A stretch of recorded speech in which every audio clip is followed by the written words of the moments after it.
Le vrombissement du moteur dans la nuit. Non, pas un vrombissement, une course effrénée, celle de mon cœur, répercutée par le tambourinage pressé de Valco à mes côtés. L'odeur. Elle m'a giflé le visage un instant plus tard que Valco ne l'avait senti, toujours un pas derrière lui, mais assez vite pour que le sang me glace les veines. Ce n'était pas la douceur humide de la forêt de Brocéliande après la pluie, ni le parfum résineux des pins.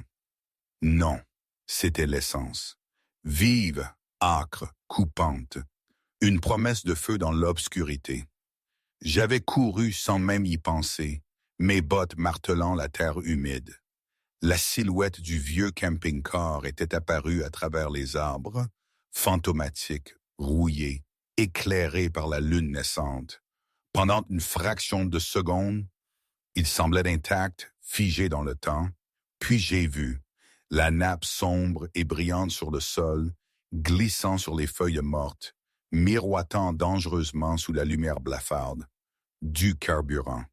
Valco a bondi vers les marches, un aboiement court et perçant, puis a reculé, tournoyant, son museau balayant l'air avec une précision chirurgicale. Il ne cherchait pas, il confirmait. Je me suis agenouillé d'un coup, arrachant l'extincteur de mon sac. Ma vue balayait les environs. Pas de flamme, pas encore. Celui qui avait versé ce liquide n'avait pas eu le temps d'allumer l'étincelle. Ou il avait été dérangé. Je n'ai pas attendu de le savoir. Le jet de mousse blanche a jailli siffant, engloutissant la nappée dangereuse sur le sol d'abord, puis sur les marches. Je travaillais méthodiquement, refusant de laisser la panique prendre le dessus. « Sophie » ai-je dit dans mon téléphone, ma voix étonnamment calme malgré le chaos interne. J'ai de l'accélérant. Pas de feu actif, je neutralise. Son souffle coupé en réponse. Compris, les pompiers arrivent. Je suis à 2 minutes. J'ai fait le tour du camping-car, recouvrant les panneaux inférieurs, la jointure de la porte, la terre sous le châssis. L'odeur reculait, atténuée, mais toujours là, insidieuse. C'est à ce moment-là que Valco s'est figé. Pas en alerte, pas en garde, il écoutait. Ses oreilles se sont inclinées vers l'arrière du véhicule, son corps absolument immobile. Je connaissais cet état, une mémoire qui me remontait d'une autre vie. Ce silence d'avant l'effraction, quand l'air lui-même semblait se pencher en avant. J'ai suivi. Le panneau arrière du camping-car était affaissé, le métal aminci par les années. Valco a pressé son museau contre une section près du sol, puis a gratté 1 fois, 2 fois. Cette fois, son aboiement était plus aigu. Là, ai-je murmuré, j'ai posé l'extincteur et me suis mis à genoux. Mes doigts sont dans le panneau ramolli. Le bois a cédé avec un craquement sourd, révélant un espace rampant sous la banquette arrière. Doucement, ai-je dit, ma voix basse et ferme. Je te tiens. J'ai forcé l'ouverture. Une forme a bougé à l'intérieur, un souffle humain, irrégulier, superficiel, déchirant la nuit. Ma poitrine s'est serrée. J'ai tendu la main prudemment et j'ai trouvé un bras, mince, tremblant. La peau froide à travers un tissu humide. J'ai élargi l'ouverture et éclairé avec ma lampe. Aiden Price a cligné des yeux. Elle était plus petite que ce que j'avais imaginé d'après les récits de Marie, fine, compacte, sa force repliée sur elle-même par l'épuisement. Ses cheveux blonds foncés étaient emmêlés et humides, collés à un visage pâli par la faim et le froid. La saleté barrait ses joues comme de la peinture de guerre appliquée par la peur. Ses yeux, d'un gris-vert perçant même à ce moment-là, se sont fixés sur moi avec une lueur de reconnaissance presque incrédule. « Vous êtes réel », a-t-elle murmuré. « Oui », ai-je répondu, « et on va vous sortir de là. » Valco a glissé sa tête dans l'ouverture, gémissant doucement, sa queue balayant la poussière. Le regard d'Eden s'est posé sur lui et quelque chose s'est relâché sur son visage.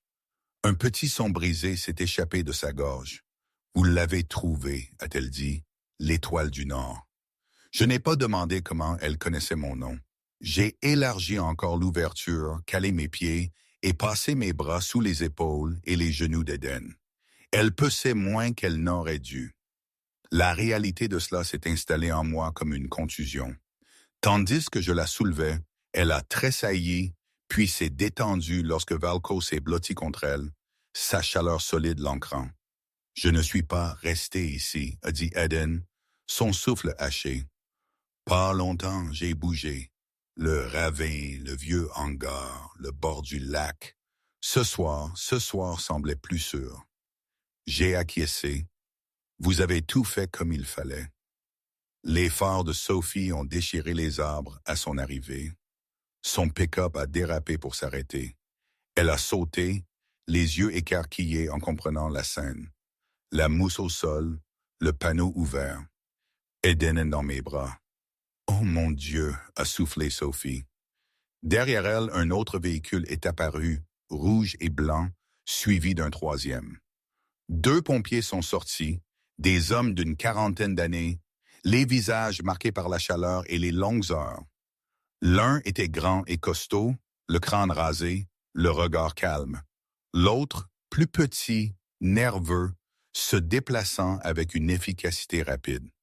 Ils ont compris la situation sans question, étendant la mousse et vérifiant le périmètre. « Le feu n'a jamais pris », a dit le plus grand. « Heureusement. » J'ai déposé Eden doucement sur une couverture que Sophie avait étalée. Le véhicule de Pierre Vance est arrivé quelques instants plus tard, les pneus crissants, et la vétérinaire était dehors avant que le moteur ne s'arrête. Pierre s'est agenouillé auprès d'Eden, les mains déjà en mouvement, vérifiant son pouls, sa température cutanée, sa réactivité. « Hypothermie », a-t-elle dit calmement. « Déshydratation légère à modérée. » Eden a grimacé mais a hoché la tête. « Je sais. » Pierre a levé les yeux vers moi. « Vous l'avez sauvé à temps. » J'ai regardé Valco, assis près d'Eden, ses yeux ne quittant jamais son visage. « Pas seul. » ai-je dit. Pendant que Pierre s'affairait, le regard d'Eden a dérivé vers le camping-car, sa carcasse rouillée désormais fantomatique sous les lumières d'urgence. « Il voulait qu'il disparaisse », a-t-elle dit doucement. « Il était plus facile de brûler un endroit que d'effacer une question. » Ma mâchoire s'est serrée. Ils n'auront pas une autre chance. Eden a dégluti. Mon père vivait dans un truc comme ça quand j'étais enfant. Il l'appelait l'Étoile du Nord parce que peu importe où nous nous garions, ça voulait dire qu'on allait rentrer à la maison. Ses yeux se sont remplis, mais elle n'a pas pleuré. Je pensais que si je restais près de lui, je ferais pareil. Valco s'est penché, posant son menton sur son genou. J'ai expiré un souffle qui était moitié rire, moitié une vieille blessure qui se rouvrait. On dirait que je suis de nouveau au volant, ai-je murmuré au chien. C'est mon boulot, apparemment. Les oreilles de Valco ont frémi, et un instant, son expression a semblé presque amusée. Puis il a regardé Eden, solennel comme une promesse. Les pompiers ont terminé leur balayage. Un gendarme est arrivé, a pris des déclarations, a hoché la tête sombrement. Les sacs de preuves ont été remplis, des photos prises.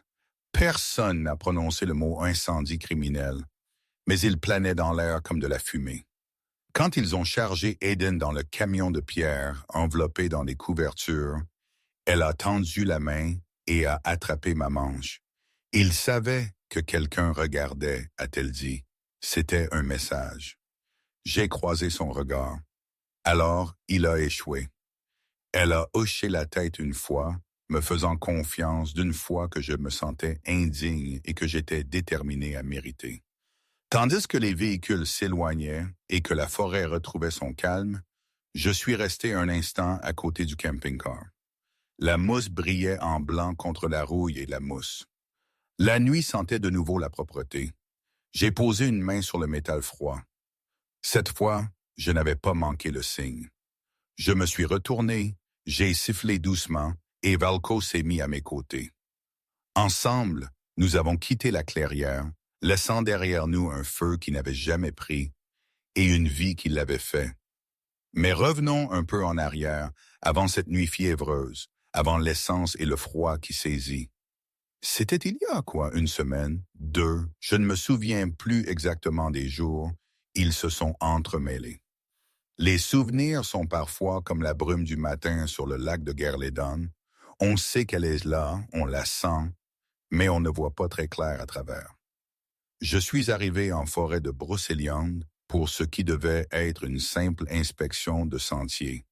Un boulot routinier, histoire de bouger, de donner un but à mes pas. La forêt, ce matin-là, était comme une cathédrale de lumière et de silence. Le soleil filtrait à travers les grands sapins, atterrissant en taches douces sur le sol. Les fougères étalaient leurs frondes, l'air sentait le frais, la résine de pin et cette douceur subtile de la mousse. Quelque part derrière les arbres, le lac scintillait, un miroir oublié par le monde. Je roulais lentement, une main légère sur le volant, l'autre posée près du levier de vitesse.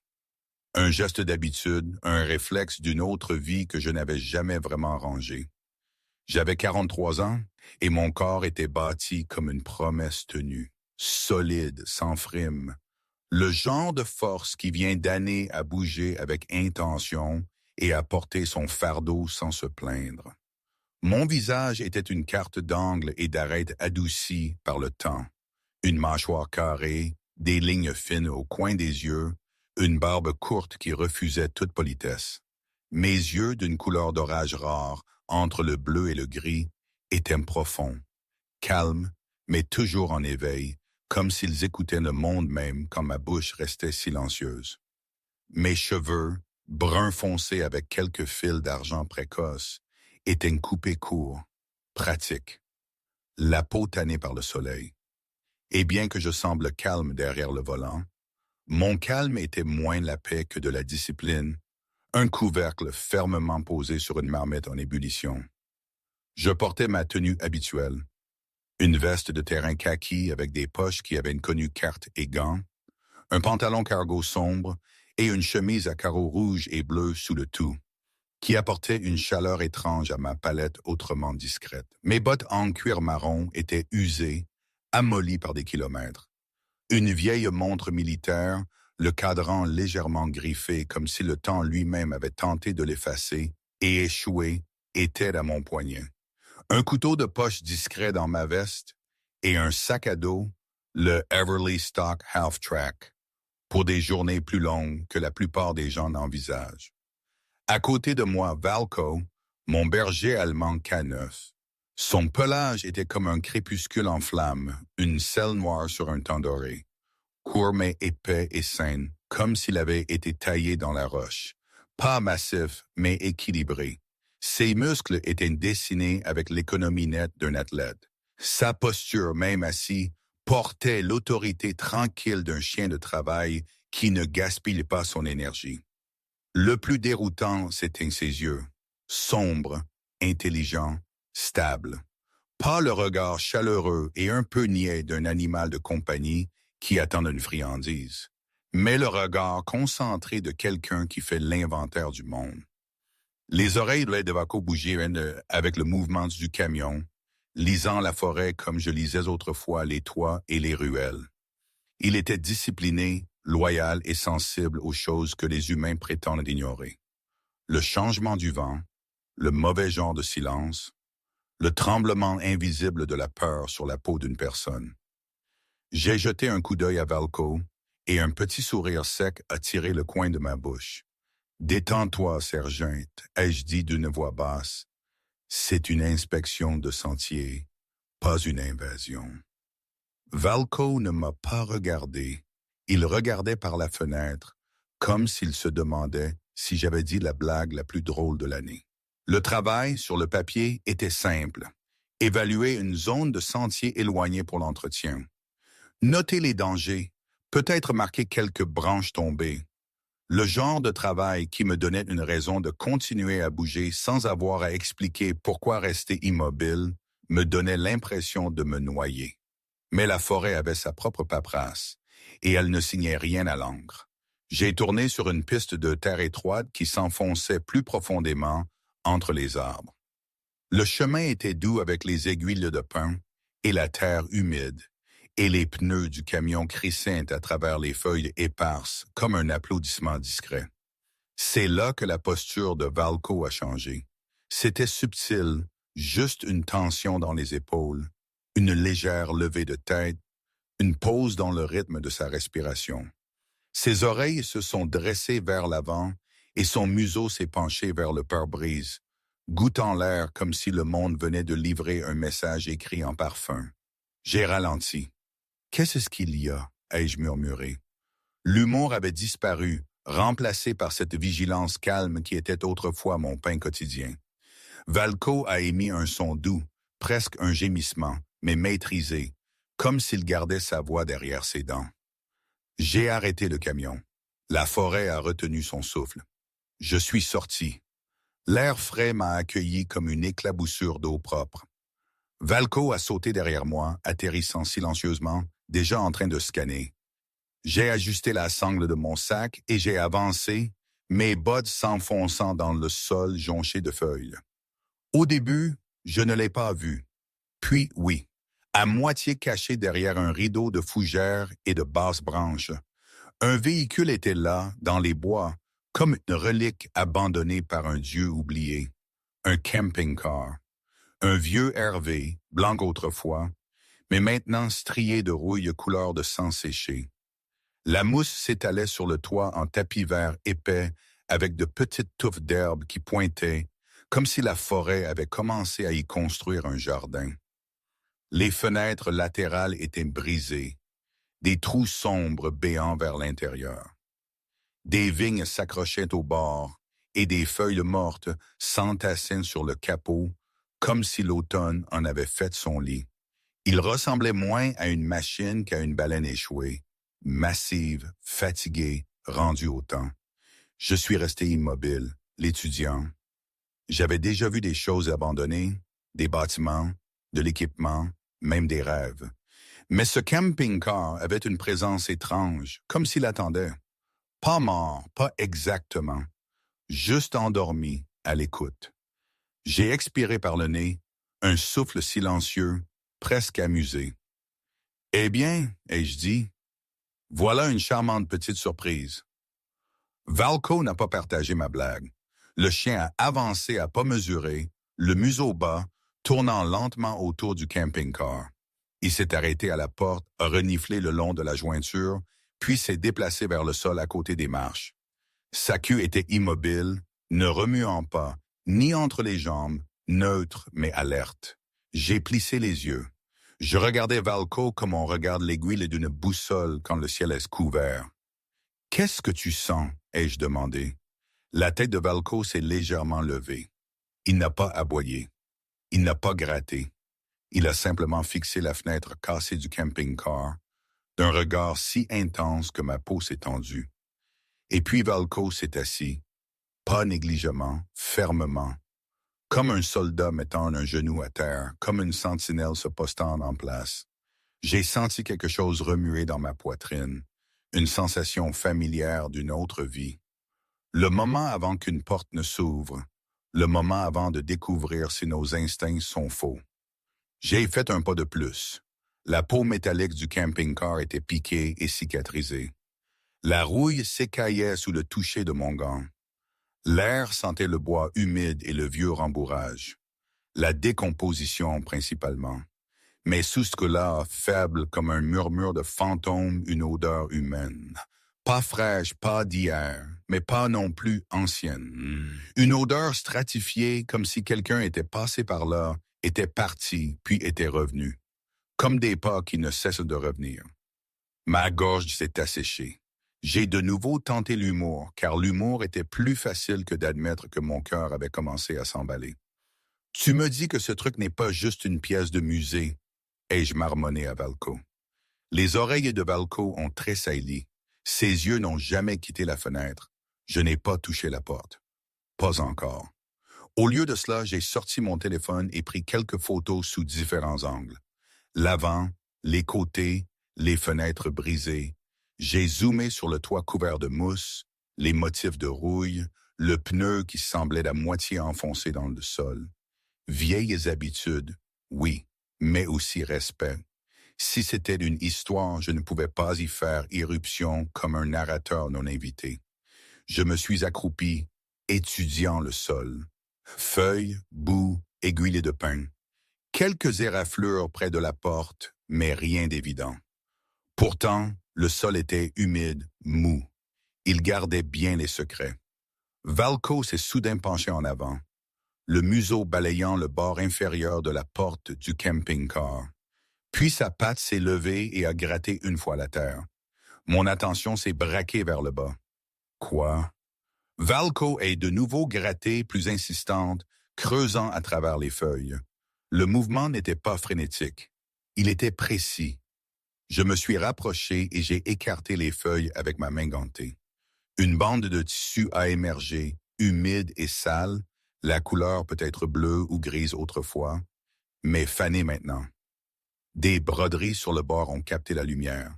Des lettres. Mon souffle s'est coupé alors que je la dégageais entièrement. North Star.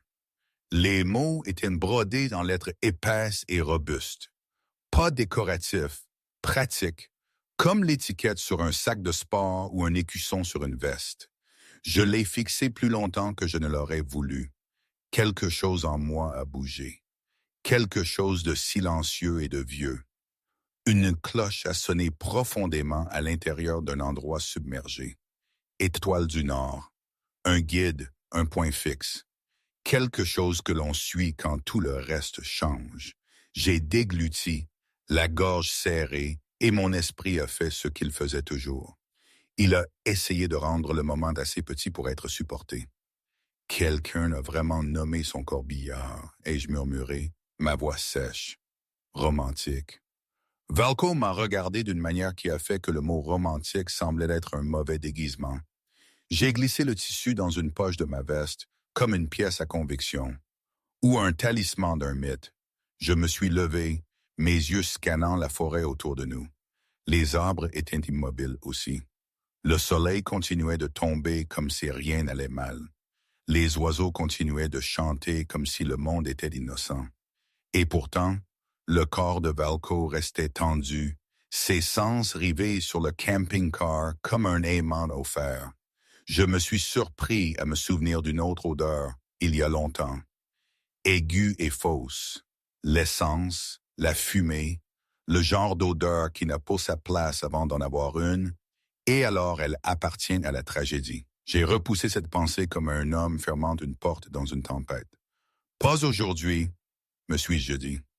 J'ai déplacé mon poids, fait un autre pas lent vers l'entrée du camping-car, et j'ai levé la main, puis je me suis arrêté à nouveau. Une partie de moi voulait ouvrir la porte.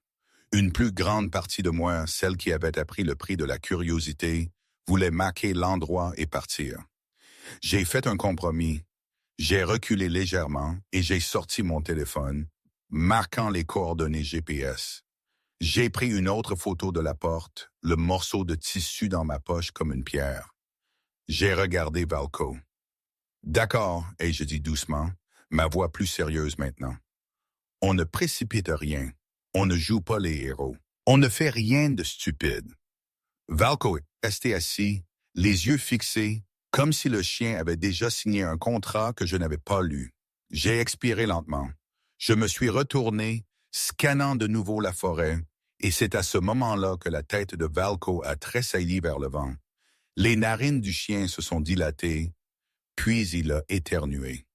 Net, soudain, j'ai figé, parce que le vent portait quelque chose de nouveau sur mon visage, si faible que j'aurais pu le manquer si Valco n'avait pas réagi en premier. Un mince fil d'odeur qui n'appartenait pas à la mousse et au pain. De l'essence. Pas fort, pas proche, mais présent. Comme un avertissement murmuré de loin sur le sentier. Mon humour a complètement disparu. J'ai de nouveau fixé le camping-car et la bête rouillée m'a regardé en retour avec ses fenêtres cassées comme des yeux aveugles. J'étais venu inspecter un sentier, mais la forêt, il semblerait, avait décidé de m'inspecter à la place. Et Valco, inébranlable, immobile, montait la garde comme s'il protégeait une étoile endormie qui n'était pas censée être trouvée. Je n'ai pas quitté la forêt tout de suite. Je me suis tenu à quelques mètres du camping-car, laissant la distance refroidir le moment, comme un soldat refroidit un canon près une longue salve. Les arbres restaient calmes, le soleil toujours généreux, comme si le monde était déjà passé à autre chose que la vérité que contenait le véhicule rouillé. Valco est resté planté près des marches, sa posture ferme, ses yeux balayants, non plus curieux mais engagés. Je connaissais ce regard. Cela signifiait « cet endroit compte ». J'ai sorti mon téléphone, mon pouce hésitant, puis j'ai composé un numéro que je n'utilisais pas souvent, mais que je n'avais jamais supprimé. « Sophie », ai-je dit quand la ligne a été connectée, « j'ai besoin d'une garde forestière ». Elle est arrivée 35 minutes plus tard dans un pick-up vert maculé de poussière qui portait son âge avec honnêteté. Sophie, la garde forestière, est descendue avec la confiance de quelqu'un qui était exactement à sa place. Au début de la trentaine, taille moyenne, mince mais forte, du genre que l'on acquiert en faisant des kilomètres de randonnée plutôt qu'en soulevant des poids. Ses cheveux noirs étaient attachés en une queue de cheval basse qui avait clairement été refaite plus d'une fois ce matin-là, et sa peau portait le ton uniforme de quelqu'un qui travaillait à l'extérieur toute l'année. Une petite cicatrice traversait un sourcil, vieille, pâle, et ne se souciant pas de la vanité. Son uniforme était pratique, veste de rangée vert forêt, pantalon utilitaire, bottes bien lacées. Une radio accrochée à son épaule murmurait doucement, comme si la forêt lui avait donné sa propre voix. Ses yeux étaient perçants, non pas suspicieux, juste entraînés, le genre qui remarque quand quelque chose ne va pas et attend patiemment que la raison se manifeste. Elle a parcouru le camping-car d'un long regard. « Eh bien, » a dit Sophie en expirant, « ça ce n'est sur aucune de mes cartes. » J'ai fait un petit signe de tête. Je ne pensais pas que ça le serait. Elle a jeté un coup d'œil à Valco, qui la regardait sans hostilité, mais avec une évaluation indéniable. Sophie s'est légèrement accroupie, sans le toucher, le laissant décider des conditions. « Canève » a-t-elle demandé. « Retraité » ai-je dit, « mais toujours en service ?» Sophie a esquissé un sourire. « Ne le sommes-nous pas tous ?» Elle s'est levée et a enfilé des gants. « D'accord, faisons ça dans les règles de l'art. » Ils se sont approchés du camping-car ensemble. De près, la décomposition racontait une histoire compliquée. L'intérieur était sombre, l'air lourd de tissus humides et de pourriture. Mais ce n'était pas le chaos de l'abandon que j'attendais. Quelqu'un avait nettoyé, mal, hâtivement, mais intentionnellement. Un coin du sol était nettement plus propre que le reste. Une boîte de conserve vide était près du mur du fond, ses bords noircis par de la suie récente. Sophie s'est accroupie, passant un doigt à l'intérieur de la boîte. « Encore chaud il y a un jour, » a-t-elle dit. « Pas chaud comme un feu de camp. Contrôlé. » J'ai absorbé cela sans commentaire. Valco s'est passé devant eux, le museau traçant le sol, puis s'est arrêté près de la base de la dinette. Il a levé une patte et a gratté une fois, lentement, délibérément. Je me suis agenouillé à côté de lui.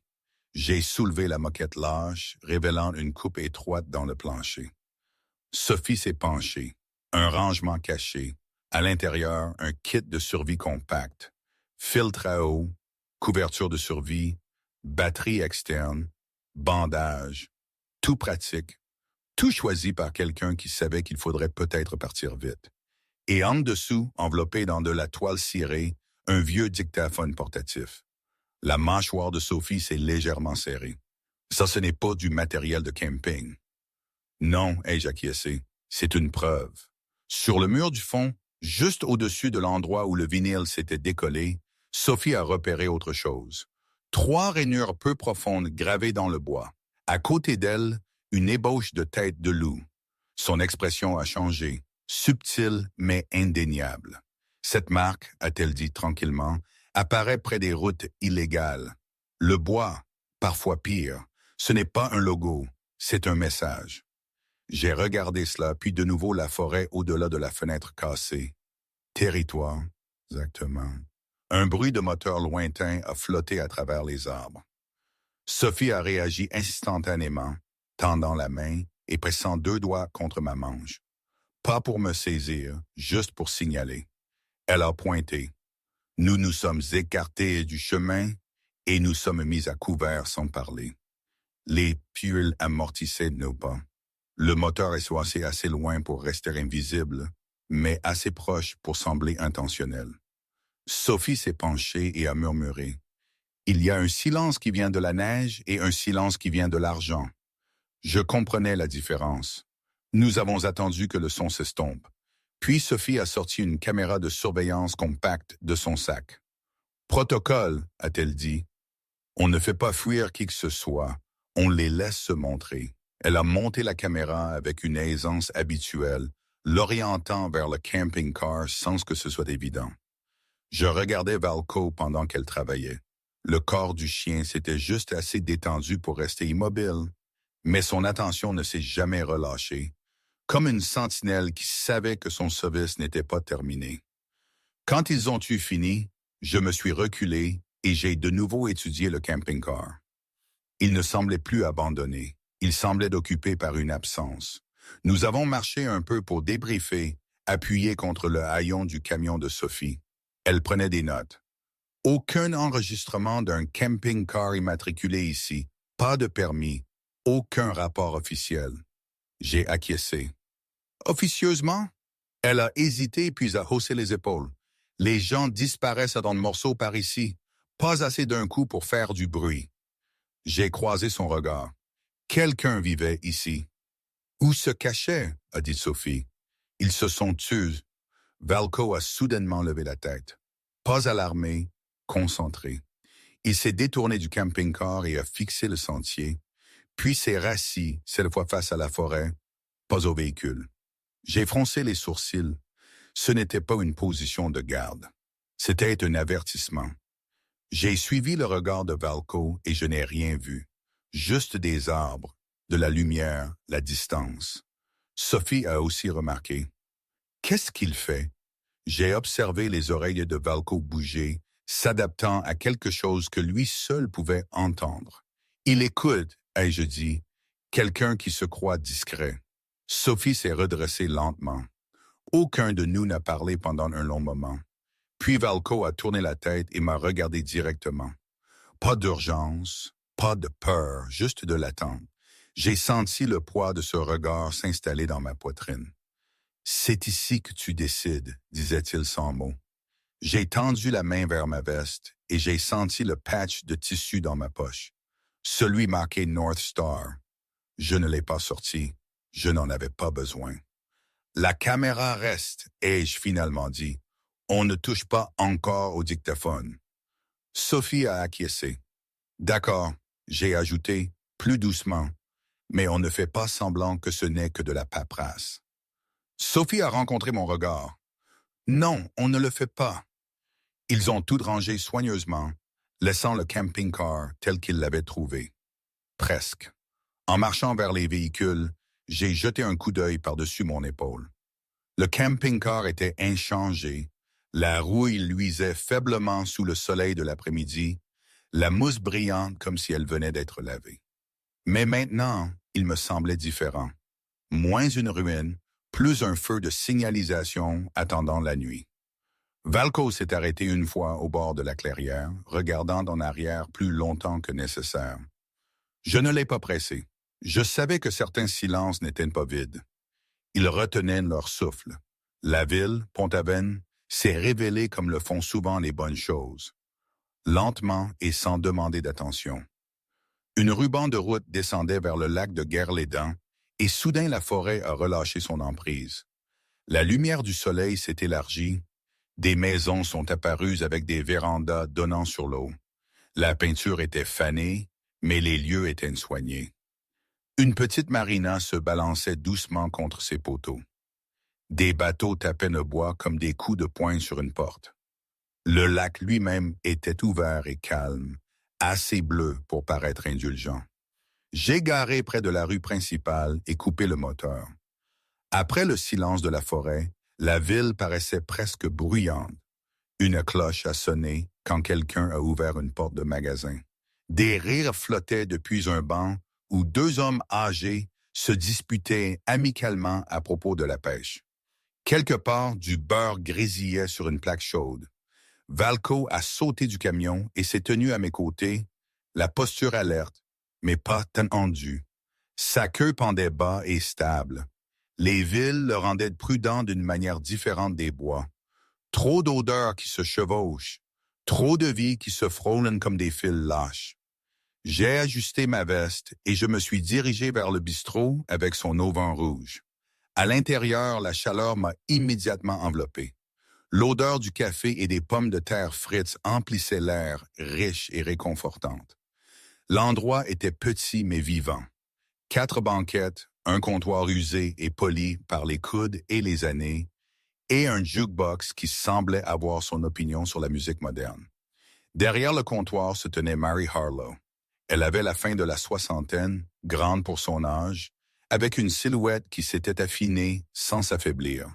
Ses cheveux gris étaient tirés en un chignon lâche qui ne restait jamais vraiment net, et son visage portait des lignes gagnées par le rire et l'inquiétude. Sa peau était pâle mais saine, tachetée de rousseur aux endroits où le soleil l'avait toujours trouvée. Elle portait un tablier fané, saupoudré de farine et de graisse, comme s'il avait poussé ainsi. Ses yeux étaient à la fois vifs et gentils. Le genre d'yeux qui pouvait traverser le non-sens, mais qui laissait toujours de la place à la grâce. Elle a levé les yeux quand je suis entré, m'a regardé des bottes aux épaules, jusqu'à la tension tranquille de ma mâchoire, et a souri sans surprise. « Vous n'êtes pas d'ici, a-t-elle dit, versant du café dans une tasse ébréchée. Mais vous n'êtes pas perdu non plus. J'ai rendu un petit sourire. C'est si évident. Marie a fait glisser la tasse sur le comptoir. Les hommes perdus regardent autour d'eux comme s'ils espéraient que les murs s'expliquent. Vous posez des questions sans parler. J'ai accepté le café. J'avais quelques questions. J'espérais que vous pourriez y répondre. Marie a appuyé ses coudes sur le comptoir. Ça dépend du genre. J'ai hoché la tête vers la fenêtre où le lac scintillait. À propos des bois, ce sourire a disparu. Pas entièrement, mais assez. Bien sûr, c'est à propos des bois, a-t-elle dit doucement. Tout ce qui compte par ici finit par l'être. Elle a jeté un coup d'œil à Valco, qui était assis sagement près de mes bottes, les yeux balayant la pièce, mais le corps détendu. « Et qui est ce bel officier ?» a-t-elle demandé. « Valco, ai-je dit. Il me garde honnête. » Marie a fredonné son approbation. Les bons chiens le font toujours. J'ai attendu. J'avais appris il y a longtemps que le silence pouvait être une invitation si on le laissait respirer. Marie a soupiré et s'est redressée, essuyant ses mains sur son tablier. « Vous demandez des nouvelles d'Eden Price », a-t-elle dit, sans me regarder. Mon regard s'est aiguisé. Je n'ai pas dit de non. « Non », a répondu Marie. « Mais vous êtes venu des arbres avec ce regard, et Eden est le seul nom qui pèse lourdement ces derniers temps. » Elle s'est versé un café et a pris une gorgée avant de continuer. Eden était intelligente, trop intelligente pour une ville qui aime ses soirées prévisibles. Une trentaine d'années, mince mais forte. Elle marchait comme quelqu'un habitué à couvrir du terrain. Des cheveux blonds foncés qu'elle gardait attachés la plupart du temps. La peau claire mais tannée d'avoir été plus dehors que dedans. Les yeux toujours à balayer, comme si elle attendait que le monde cligne d'abord. La bouche de Marie s'est légèrement serrée. Elle posait des questions sur les camions, sur les chemins de traverse, sur l'activité nocturne près du lac. Certains appelaient ça de la curiosité, d'autres appelaient ça des problèmes. Et puis elle a disparu, ai-je dit. Marie a acquiescé. L'été dernier, les gens ont dit qu'elle était partie faire de la randonnée ou qu'elle était partie. C'est ce que les gens disent quand l'alternative les met mal à l'aise. J'ai pris une gorgée lente de café. Elle venait souvent d'ici? Tous les matins, a dit Marie. Même banquette, mêmes œufs, café noir, trop de pourboire. Comme si elle s'excusait pour quelque chose qu'elle n'avait pas encore fait. J'ai senti quelque chose se mettre en place, pas une solution, juste une forme. J'ai payé et remercié Marie. Au moment de partir, elle m'a interpellé. Quoi que vous cherchiez, a-t-elle dit d'une voix ferme, faites attention à ce que vous réveillez. Cette ville dort parce qu'elle veut que l'extérieur dorme aussi. J'ai marqué une pause près du camion. Les oreilles de Valco s'étaient tournées vers l'autre bout de la rue, son attention attirée par un véhicule qui passait. Un pick-up roulait lentement, un logo d'entreprise vert foncé pochoir sur la porte. Service forestier du bois dormant. Le corps de Valco s'est raidi. Il s'est rapproché, le museau bas, reniflant l'air alors que le camion tournait brièvement au panneau stop. Un grondement sourd a vibré dans sa poitrine. Pas un aboiement, pas un grognement, un avertissement contenu. J'ai compris immédiatement. Le camion a accéléré et a disparu au loin. Je me suis agenouillé à côté de Valco, posant brièvement une main sur l'épaule du chien. « Qu'est-ce qu'il y a » ai-je murmuré. Valco ne m'a pas regardé. Ses yeux sont restés fixés sur la route longtemps après que le camion soit parti. Je me suis redressé. J'ai roulé jusqu'au petit poste de gendarmerie, un modeste bâtiment en briques avec un drapeau devant et un banc poli par la tente. À l'intérieur, l'air sentait faiblement le papier et le désinfectant. Derrière le bureau se tenait le gendarme Julian Reed. Reed était un homme d'une 50aine d'années, grand mais légèrement voûté, comme si des années à porter des responsabilités l'avaient courbé degré par degré. Son visage était large et marqué, avec une barbe grisonnante, coupée par habitude plutôt que par fierté. Ses yeux étaient bruns et fatigués, mais pas méchants. Ils avaient le regard de quelqu'un qui en avait assez vu pour savoir mieux et choisissait parfois de ne pas le faire. Il m'a étudié un long moment avant de parler. « Vous êtes le type qui pose des questions sur les bois, » a dit Reed. « La rumeur va vite, » ai-je répondu. « Seulement quand elle veut, » a dit Reed. « Qu'est-ce que vous voulez? » J'ai croisé son regard de plein fouet. Des informations sur Eden Price.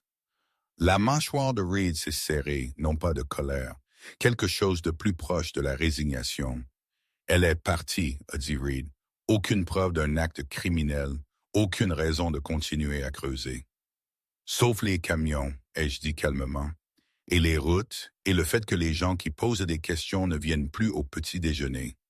Reed s'est penché en arrière, expirant par le nez. Cette ville n'a pas besoin d'étrangers pour remuer les choses. Je n'ai pas bronché. Je ne remue pas. J'écoute. Les yeux de Reed ont balayé Valco, qui était assis calmement à mes côtés, le regard stable et impénétrable. « Ce chien est à vous ?» a demandé Reed.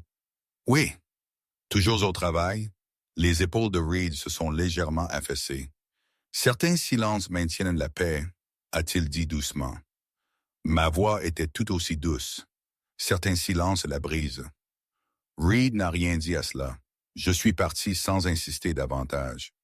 Dehors, le crépuscule avait commencé à adoucir les contours du monde. Les lumières clignotaient aux fenêtres. Le lac reflétait le ciel comme un souffle retenu. Cette nuit-là, je suis retourné à ma cabine louée au bord de la ville. Elle était petite et propre, le genre d'endroit destiné aux pêcheurs et aux randonneurs du week-end. J'ai donné à manger à Valco, puis je me suis assis sur les marches, laissant l'obscurité s'installer. La forêt menaçait au-delà de la clairière, patiente. Valco était allongé à côté de moi, la tête sur ses pattes, les yeux à moitié clos, mais alertes. Mes pensées ont dérivé vers une autre nuit, une autre odeur, l'essence, un choix de ne pas agir, une perte qui m'avait appris le poids d'ignorer les petites choses. Un léger cliquetis a brisé le silence. Ma tête s'est relevée brusquement. Quelque chose gisait sur la marche en bois près de la porte, un petit objet captant la lumière du porche. Je me suis levé lentement, tous mes sens en éveil.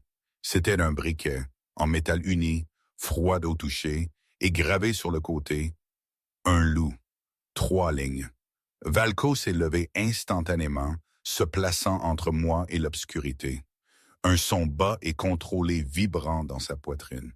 J'ai serré mes doigts autour du briquet, sentant son poids. Je n'avais pas besoin de mots. Le message était clair. nous te voyons. Parfois, quand je n'arrivais pas à dormir la nuit, je pensais à mon père, à la façon dont il disait toujours « Ne fais confiance à personne qui semble trop beau ». Il parlait des marchands au marché, mais maintenant je le comprenais différemment. Le château, les promesses, tout semblait trop beau, trop parfait, et la perfection n'existe pas. Ça, je l'avais appris à mes dépens. Ce briquet avec ce loup, ça ne rentrait pas dans le cadre du trop beau. C'était une menace brute, un avertissement. C'était réel, ça, et c'est ce qui m'a ancré. Qu'auriez-vous fait à ma place? Laisser tomber? Ou se dire que là, enfin, il y avait quelque chose de concret à quoi s'accrocher? J'ai regardé vers les arbres, les yeux durs, la respiration régulière. Derrière moi, la lumière de la cabine ronronnait doucement. Devant, la forêt attendait, et quelque part entre les deux. La vérité avait commencé à me suivre jusque chez moi. J'ai roulé vers le nord, hors de la ville, juste après le lever du soleil. Le lac était encore lisse comme un souffle retenu. La route s'est rétrécie en montant. Les maisons s'amincissaient entre les arbres. Les vitrines de magasins cédaient la place aux granges, puis à rien du tout. Valco roulait en silence, assis droit sur le siège passager, la tête légèrement inclinée comme s'il suivait des lignes invisibles à travers le paysage. Il était plus calme maintenant que la nuit précédente, pas détendu mais résolu. Il y avait une différence à laquelle j'avais appris à faire confiance. Le cabinet de Pierre Vance se trouvait au bord d'une longue clairière, à moitié avalée par les pins et les bouleaux. Un bâtiment modeste, avec un bardage en cèdre patiné, un toit en métal terni par les saisons. Un panneau peint à la main près de l'allée indiquait « Pierre Vance, DVM, vétérinaire de terrain et support K9 ». J'ai garé et coupé le moteur. Avant d'ouvrir la porte, j'ai posé une main sur le petit dictaphone dans la poche de ma veste. Il me semblait plus lourd qu'il n'aurait dû. Le docteur Pierre Vance a ouvert la porte de la clinique avant que je ne frappe. Elle avait la quarantaine, grande et mince, avec une posture qui suggérait de longues heures debout et des nuits plus longues éveillées. Ses cheveux foncés étaient striés de gris prématuré et tressés lâchement, effleurant une épaule. Sa peau était mate, son visage anguleux mais chaleureux, avec des pommettes saillantes adoucies par des yeux attentifs. Elle portait un jean délavé, une chemise en flanelle dont les manches étaient retroussées, et des bottes marquées de boue séchée et de taches de désinfectant. Rien chez elle ne suggérait le vernis. Tout chez elle suggérait la compétence. Son regard est tombé immédiatement sur Valco. « Eh bien, a-t-elle dit doucement, s'accroupissant sans hésitation. « Bonjour à toi. » Valco n'a pas bougé vers elle. Il n'a pas reculé. Il a simplement observé, les oreilles en avant, les yeux intenses. Pierre a attendu. Au bout d'un moment, Valco s'est rapproché et l'a laissé poser sa main près de son épaule. « Bien, a-t-elle murmuré, tu écoutes. » J'ai senti la tension s'apaiser dans ma poitrine. « Vous devez être Rowan, » a dit Pierre en se levant. « Sophie a appelé. » « Elle a dit que vous pouviez aider, » ai-je répondu. Pierre a acquiescé aussitôt. « Entrez. » À l'intérieur, la clinique sentait le propre, l'antiseptique mêlé à l'huile de pain. Les murs étaient tapissés de photos, chiens de recherche dans la neige, sauvetage boueux, sourire fatigué figé en pleine victoire. Valco a marqué une pause pour regarder une image d'un berger couvert de glace, les yeux brillants d'intention. Pierre a remarqué. C'était North Point, a-t-elle dit. Sauvetage d'avalanche, il a travaillé jusqu'à ce que ses hanches lâchent. Valco a étudié l'image puis s'est assis. J'ai suivi Pierre dans une petite pièce à l'arrière où un établi était sous une étroite fenêtre. Elle m'a fait signe de m'asseoir et a apporté une console audio compacte, usée mais bien entretenue. « Vous avez trouvé un dictaphone, » a-t-elle dit. Ce n'était pas d'une question. Je le lui ai étendu. Pierre a examiné l'appareil avec un soin professionnel. Ancien modèle, mémoire analogique. Les gens utilisent ça quand ils ne veulent pas de traces numériques. Elle l'a branché et a réglé les molettes. Le grésillement a empli la pièce, mince, irrégulier. Valco s'est allongé à côté de moi, son flanc légèrement pressé contre mon tibia. Pierre a travaillé en silence pendant plusieurs minutes, ajustant les niveaux, filtrant le bruit. Son front était plissé de concentration. Puis une voix s'est fait entendre. Au début, ce n'était guère plus qu'un souffle. Test, pour voir si ça marche encore. J'ai redressé le dos. La voix était féminine, douce, maîtrisée, mais filochée sur les bords. Chaque mot semblait mesuré, comme prononcé par quelqu'un qui rationnait sa force. Ici Eden Price. Je ne sais pas qui trouvera ceci. Pierre a jeté un coup d'œil à Rowan. Je n'ai pas quitté la console des yeux. La voix d'Aden a continué, gagnant en clarté à mesure que Pierre affinait le signal. Il y a des camions qui traversent la forêt la nuit, pas des grumes, des routes différentes. Ils utilisent les anciennes routes de service près du lac où les roches sont basses. Il y a une brèche étroite, une falaise de pierre. Ils y stockent des choses. Une pause, un souffle retenu trop longtemps. J'ai posé des questions. Je n'aurais pas dû en poser autant d'un coup. J'ai senti le corps de Valco se tendre. La voix d'Aiden a vacillé, puis est redevenue stable. Il ne peine pas le silence avec de l'argent. Il paie avec la peur. Une autre pause. J'ai essayé les autorités. Je ne fais pas confiance à ceux qui ont été informés. Si vous entendez ceci, ne faites pas confiance aux réponses silencieuses. Les réponses silencieuses sont achetées. L'enregistrement a crépité. J'ai contacté un groupe de bénévoles de recherche et sauvetage K9 Valkyrie Search. Ils m'ont aidé une fois.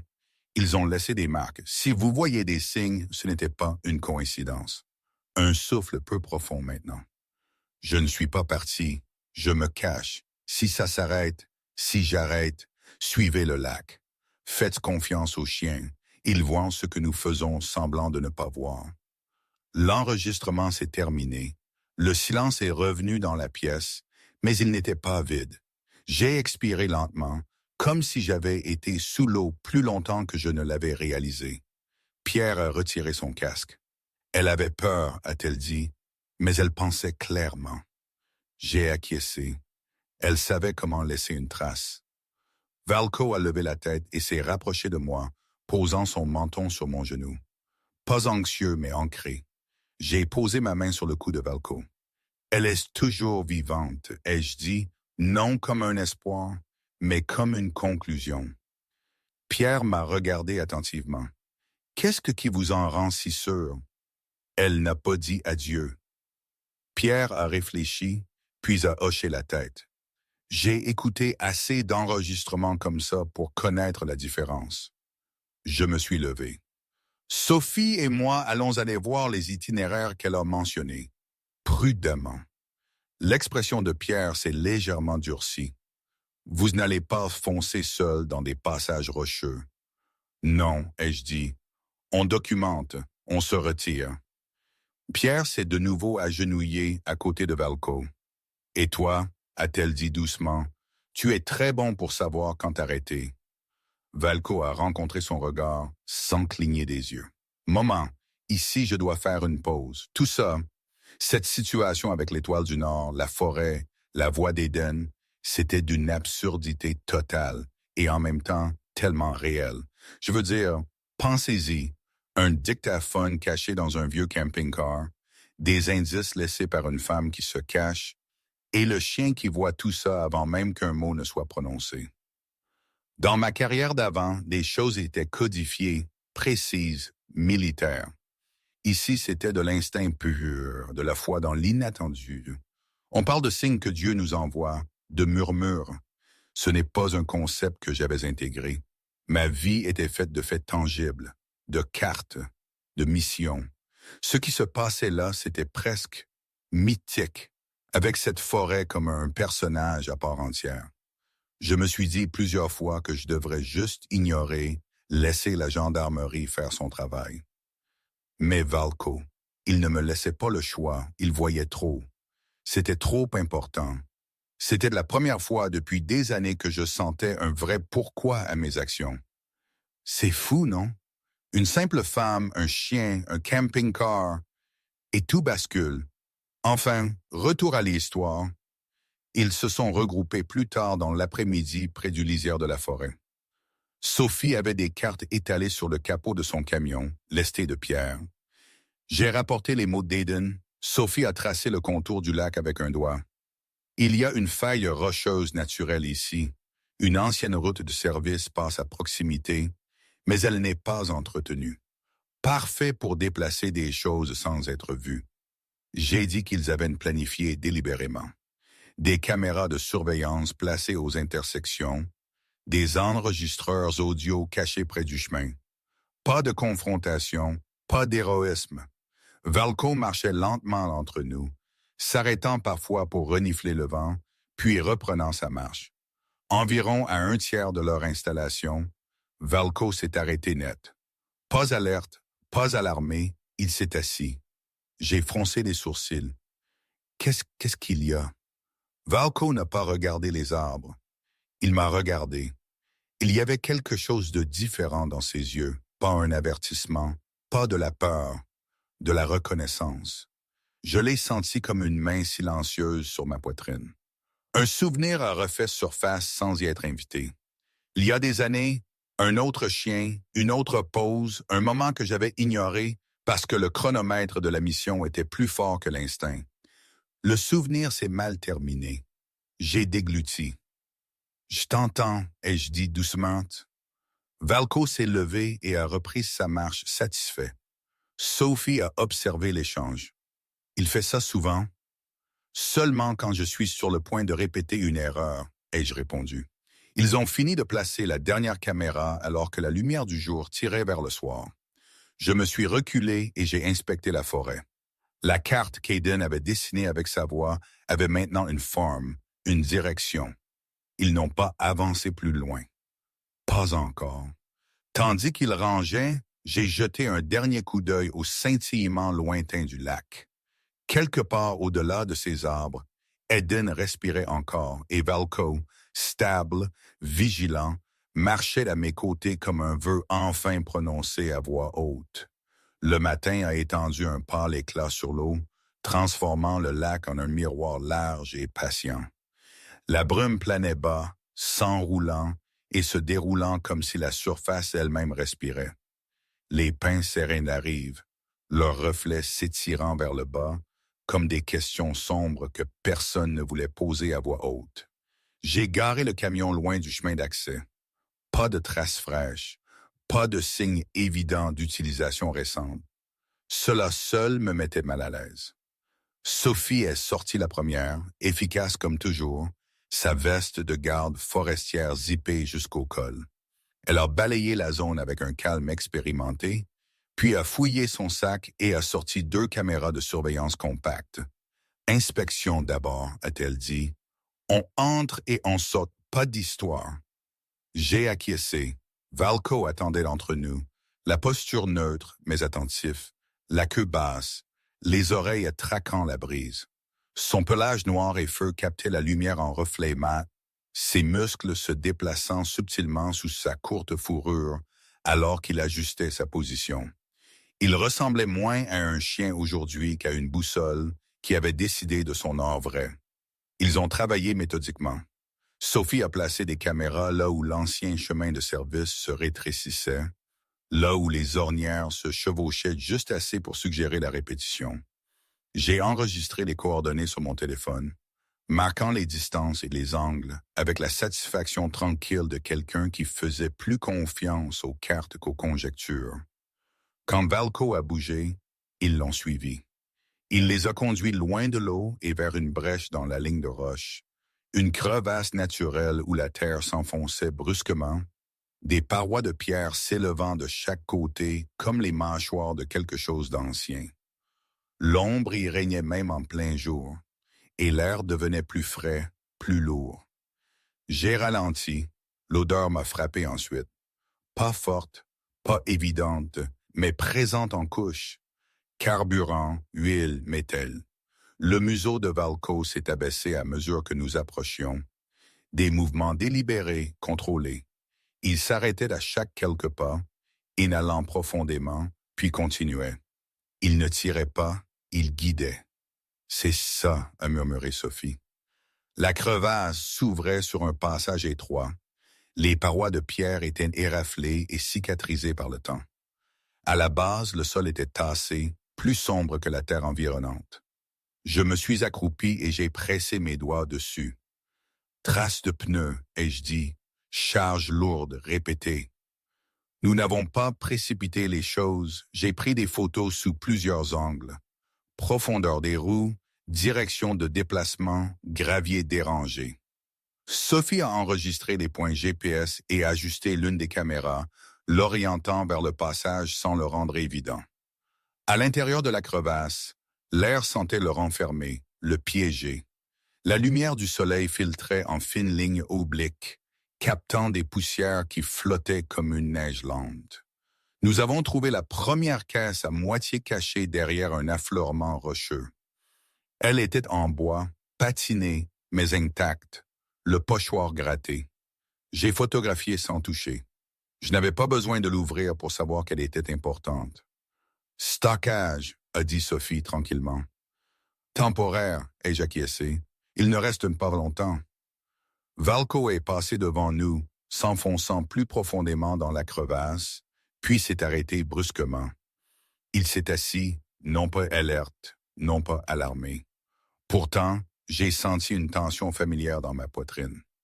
Je me suis approché avec prudence, balayant le sol où l'attention de Valco était fixée. Le sol là était perturbé différemment. Des empreintes plus légères, espacées irrégulièrement, des pas plus petits, plus étroits, humains, mais pas ceux de quelqu'un qui transportait des caisses. J'ai suivi la trace du regard jusqu'à ce qu'elle se termine sur une pierre plate près du mur. Quelque chose a capté la lumière. Une barrette à cheveux, le plastique craqué sur un bord, sa surface autrefois brillante ternie par la saleté et le temps. J'ai ramassé doucement, la faisant tourner entre mes doigts. Le souffle de Sophie est sorti en une lente expiration. Ça, ce n'est pas industriel. J'ai secoué la tête. Non. Sous la pierre, un morceau de papier était plié 2 fois, pressé à plat, comme si quelqu'un l'avait lissé avec soin. Je l'ai déplié. Une date et en dessous, 3 mots écrits d'une main hâtive. Ne faites pas confiance au silence. J'ai fermé les yeux une demi-seconde. Elle était là, ai-je dit. Pas de soulagement, pas de triomphe, juste un fait. Nous avons tout documenté. Photos, coordonnées, échantillons audio de l'acoustique de la crevasse. J'ai enregistré les sons lointains, la façon dont la pierre absorbait le bruit, la façon dont les pas résonnaient seulement quand on le voulait. Nous étions en train de finir quand la tête de Valco s'est levée. Ses oreilles se sont inclinées vers l'avant. Son corps s'est raidi, non pas de peur, mais de concentration. J'ai figé. « Qu'est-ce qu'il y a ?» a murmuré Sophie. Valco n'a pas répondu par un mouvement. Il a répondu par l'immobilité. Puis, doucement, faiblement, le son nous a atteints. Un moteur pas proche, mais qui approchait. Sophie a juré à voix basse. Le timing est parfait. Nous avons bougé vite, mais pas frénétiquement. J'ai glissé la barrette à cheveux dans un sac de preuves. Sophie a ajusté la caméra la plus proche une dernière fois. Nous nous sommes glissés à couvert juste au moment où un camion est apparu à l'entrée de la crevasse. C'était un plateau, la peinture ternie par la poussière, les marques de l'entreprise partiellement obscurcies. 2 hommes en sont sortis. Le premier était grand et large. Ses pas poutern, les épaules voûtées comme s'il avait appris à s'appuyer sur le poids. Sa barbe était foncée et épaisse, non taillée. Taillée, et sa mâchoire portait les angles émoussés de quelqu'un habitué à forcer les portes plutôt qu'à frapper. Il se déplaçait avec une confiance qui frôlait la négligence. Le second homme était plus jeune, plus mince, agité. Ses mains ne cessaient de bouger, ajustant ses gants, se frottant le cou. Ses yeux balayaient trop souvent les arbres. Il parlait à voix basse. J'ai levé mon téléphone juste assez pour capter l'audio, gardant ma respiration lente. Encore en retard, et marmonnait le plus jeune. Ça ne fait rien, a répondu l'homme barbu. On ne reste pas. Ils se sont dirigés vers les caisses. Mes muscles se sont tendus. Chaque instinct d'une autre vie me criait d'agir, de sortir, d'y mettre fin maintenant. Mais la discipline me retenait comme une corde. Gagner avec des preuves, sauver avec de la patience. Valco était allongé à plat à mes côtés, le corps pressé contre la terre, les yeux ne quittant jamais les hommes. Il était silencieux. Pas le silence de la peur, mais le silence d'un chasseur qui comprenait le timing. Les hommes ont chargé une caisse sur le plateau. Le plus jeune a hésité, jetant un coup d'œil vers la partie plus profonde de la crevasse. « Tu entends quelque chose » a-t-il demandé. L'homme barbu a grogné. « C'est les rochers. Toujours ce genre de bruit. » Il ne savait pas à quel point il était proche de la vérité. Ils ont terminé rapidement, sont remontés dans le camion et sont partis comme ils étaient venus. Je n'ai pas bougé avant que le bruit du moteur ne s'estompe complètement. Puis j'ai expiré longuement et lentement. Sophie m'a regardé. On a ce qu'il nous fallait. J'ai acquiescé, bien que mes mains tremblent encore légèrement. Assez pour demander un mandat. Ils ont commencé à remballer, refaisant leurs pas avec précaution. À peu près à mi-chemin du retour vers le lac, Valco s'est arrêté de nouveau. Cette fois, il ne s'est pas assis. Il s'est tourné et m'a regardé directement. Pas d'urgent, pas un avertissement, mais une question. J'ai croisé son regard, sentant cette pression silencieuse monter derrière mes côtes. Le sentiment de se tenir sur un seuil. « Qu'est-ce qu'il y a, mon grand » ai-je murmuré. Valco a maintenu son regard un instant de plus, puis s'est détourné et a continué sur le chemin. Je ne savais pas pourquoi cela me dérangeait plus que le moteur ou les caisses, mais c'était le cas. Nous avons atteint les véhicules sans incident. Le lac scintillait de nouveau à travers les arbres, inchangé, innocent. J'ai marqué une pause et j'ai regardé vers la crevasse. Maintenant caché par la pierre et l'ombre. Ils savent que cet endroit est surveillé maintenant, ai-je dit. Sophie a acquiescé, ce qui signifie qu'ils vont bouger ou intensifier. J'ai ouvert la porte du camion. Dans tous les cas, ils feront une erreur. Valco a sauté et s'est installé, les yeux en avant, la posture calme. Alors que je démarrais le moteur, j'ai senti le poids de ce que nous avions recueilli. Pas seulement des preuves, mais une confirmation. Eden avait été là. Elle avait anticipé. Elle avait fait confiance aux signes et au silence dans une égale mesure. Et maintenant, les chasseurs savaient qu'ils n'étaient plus seuls. Le lac a capté la lumière une fois de plus, lisse et argentée, ne révélant rien. Mais sous son calme, quelque chose avait changé. L'alerte est tombée juste après le crépuscule. Je rinçais une tasse dans la cuisine de la cabine lorsque mon téléphone a vibré contre le comptoir. Le nom de Sophie a clignoté une fois, puis à nouveau, suffisamment urgent pour que je saute les salutations. Caméra de sentier près du camping-car vient de se déclencher, a-t-elle dit. Mouvement, pas de faune, 2 silhouettes. Ils se tournent d'autour. Je n'ai pas répondu tout de suite. J'ai traversé la pièce en 3 enjambées, attaché la laisse au harnais de Valco et mis mon sac sur l'épaule. Valco était déjà là, le corps tendu, les yeux brillants d'une clarté qui signifiait qu'il attendait plus la permission que l'instruction. « On bouge », ai-je dit. Et c'est là que l'histoire rejoint ce que vous savez déjà, avec ma course folle vers le camping-car, l'odeur d'essence et la découverte d'Eden. Après la nuit, le cabinet de Pierre Vance sentait l'antiseptique et les couvertures chaudes. La lumière du matin filtrait par les fenêtres étroites, pâles et prudentes, comme si elle comprenait que c'était un lieu de rétablissement, pas de spectacle. Eden Price était allongée sur un lit de camp, calée par des couvertures qui la rendaient plus petite qu'elle ne l'était.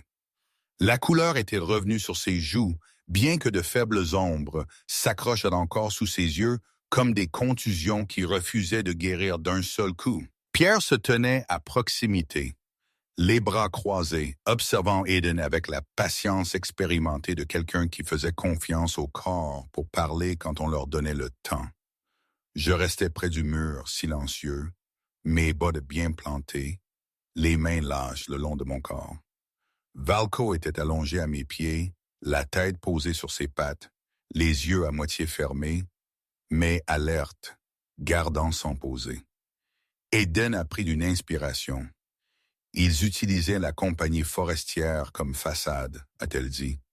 Sa voix était plus ferme maintenant, plus un murmure. La paperasse semble propre.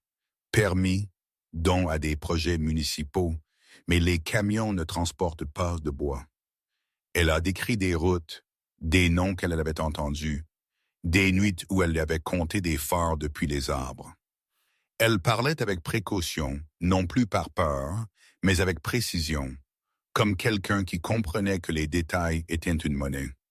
Il bouge vite, a continué Eden.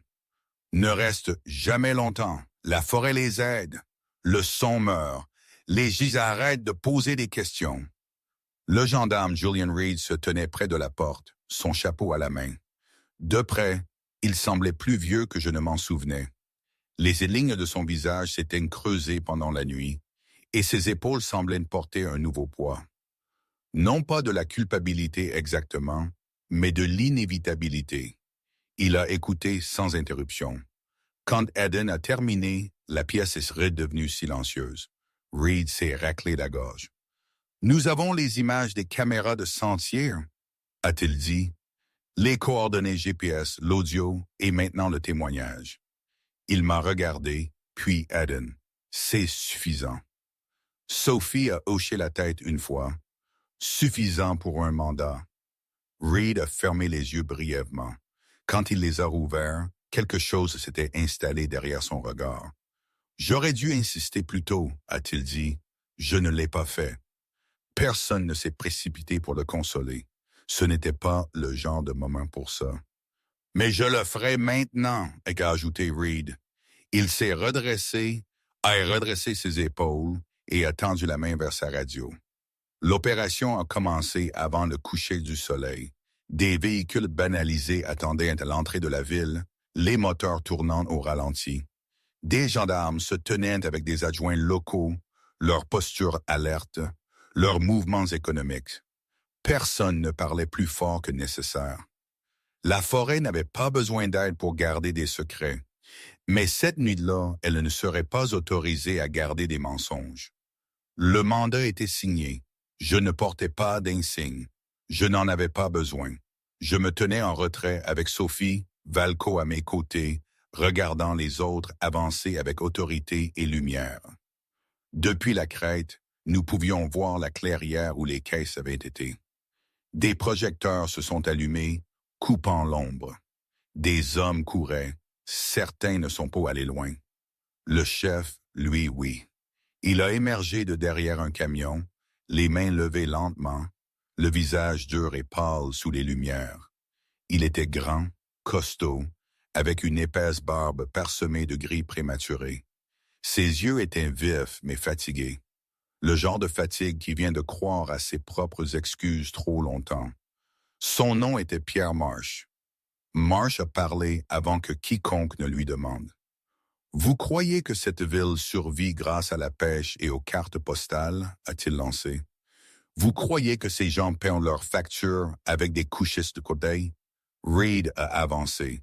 Mettez vos mains sur le capot de Pierre. Marsh a eu un rire amer. Et j'ai fait travailler des hommes, nourri des familles. Tout ce que vous avez fait, c'est détourner le regard. Je l'ai observé attentivement. J'avais déjà vu des hommes comme Marsh. Des hommes qui enveloppent le mal de nécessité et appellent ça du leadership. Vous n'aviez rien à brûler, ai-je dit, ma voix calme, coupant le bruit. Le regard de Marsh s'est braqué sur moi. Je n'ai pas brûlé les gens. Non, ai-je répondu, vous y avez juste pensé. La mâchoire de Marsh s'est serrée. Ses yeux ont balayé la forêt en direction du camping-car. Le feu nettoie, a dit Marsh doucement. Parfois, c'est la seule chose que les gens écoutent. Les gendarmes sont intervenus, le menottant sans cérémonie. Marsh n'a pas résisté. Il a juste fixé le vide derrière eux, comme s'il regardait quelque chose s'échapper. Au matin, la ville semblait différente, pas plus bruyante, pas plus lumineuse, juste plus légère. La nouvelle s'est répandue comme toujours, autour des tasses de café, sur les porches, à travers des regards qui s'attardaient plus longtemps que d'habitude. Certaines personnes semblaient soulagées, d'autres en colère. Quelques-unes avaient honte. Le gendarme Reed a marché dans les rues ce matin-là sans son chapeau. Il a hoché la tête à des gens qui ne voulaient pas croiser son regard.